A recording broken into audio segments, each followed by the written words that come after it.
Vehicle dealing பண்ணுற இடத்துல பார்த்தீங்கன்னா அவங்க சொல்லக்கூடிய பகட்டான வார்த்தைகள் உங்களை கண்டிப்பாக காரை வாங்க வச்சிரும். இது ஒரு டாக்டர் ஓட்டின காரு, இது ஒரு கவர்மெண்ட் அஃபீஷியல் ஓட்டின car, single owner car, ladies ஓட்டின காரு, இப்படிங்கிற மாதிரி வார்த்தையை சொன்னோன்னா ஆஹா அப்போ நல்லா இருக்கும் போல அப்படின்ட்டு சொல்லுவாங்க.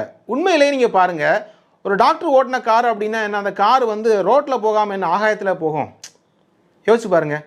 ஒரு கவர்மெண்ட் அஃபீஷியல் ஓட்டின கார் அப்படின்னா அவங்க எங்கே ஓட்டுவாங்க? சாலை தானே ஓட்டுவாங்க. என் விபத்து ஏற்படாதா? ரஃபாக ட்ரைவ் பண்ண மாட்டாங்களா? Single owner car, single owner car அப்படின்னா எனக்கு தெரிஞ்சு 2-3 ஓனர் தாண்டின கார்கள் கூட சில நேரங்களில் நல்லா தான் இருக்கும்.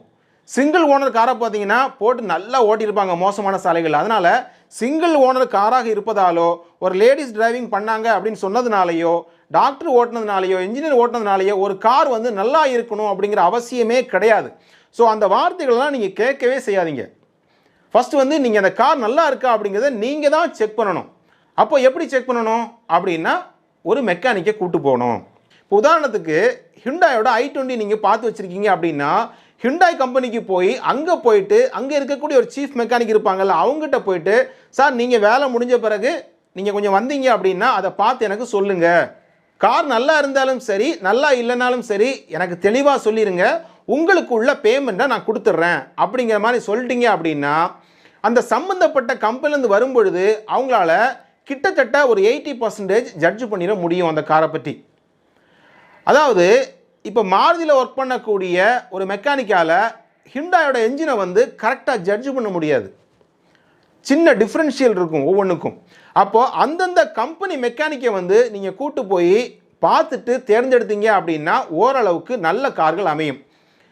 என்ஜின் ஸ்டார்ட் பண்ணி பார்க்கணும், வண்டியை டிரைவ் பண்ணி பார்க்கணும், காருக்கு கீழே படுத்து பார்க்கணும், ஏதாவது துரு பிடிச்சிருக்கா அப்படிங்கிறத பார்க்கணும், சஸ்பென்ஷன் நல்லா இருக்கா அப்படிங்கிறத நீங்கள் மோசமான சாலைகளில் ஓட்டி பார்க்கணும்.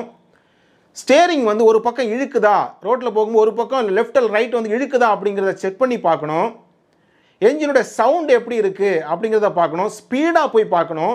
இந்த மாதிரி விஷயங்கள்லாம் பார்த்துட்டு தான் நீங்கள் ஒரு முடிவு பண்ணணும். அப்போது ஒரு மெக்கானிக்கையும் கண்டிப்பாக கூட்டு போகணும். சிலர் சொல்லுவாங்க, சார் மெக்கானிக்கை கூட்டு போனாலுமே அந்த கன்சல்டன்சிக்கும் மெக்கானிக்கும் பார்த்தீங்கன்னா ஒரு டீலிங் இருக்குது, அவங்களுக்குள்ள டீல் பண்ணிக்கிறாங்க அப்படிங்கிற மாதிரி சொல்லுவாங்க. அப்படி எல்லாருமே கிடையாது, வெகு சிலர் அப்படி இருப்பாங்க. ஆனால் நீங்கள் கம்பெனி மூலமாக இந்த மாதிரி தேர்ந்தெடுத்து போகும் பொழுது, அவர்களுக்கான பேமெண்ட்டை கொடுக்கும் பொழுது கண்டிப்பாக உங்களுக்கு நேர்மையாகவும் நியாயமாக சொல்கிறதுக்கு வாய்ப்பு இருக்குது.